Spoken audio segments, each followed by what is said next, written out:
Good morning! Share ko lang yung ganap namin ni Bebo yesterday. Ang aga ko kasi nagising, nagising din siya, so nag-decide na lang ako mag-morning walk na lang kami.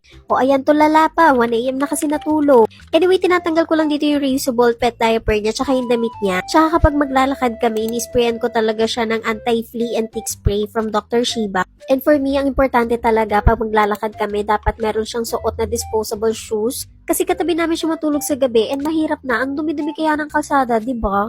Anyway, sinuotan ko na rin siya ng leash. Of course, importante din yan. Ang pangit nga lang ng leash niya, pero umorder na ako ng bago. Nakaluwag-luwag na eh.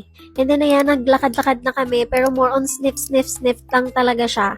Tapos ayan, nagawa niya ng first agenda, which is wee-wee. And then maya-maya naman ay poo-poo time! Sa gitna pa talaga ng kalsada. Pero okay lang kasi may pasalubong naman kami kay Daddy. Oh, yes! And nung nagawa niya na yung mga dapat niyang gawin, bumalik na kami sa bahay. So, nilinis ko lang siya, pinalitan yung pet diaper niya, and pinainom ko na siya ng milk para makatulog na siya ulit.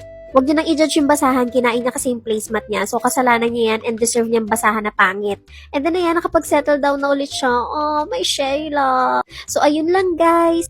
Till the next Wagging Tales and happy hearts!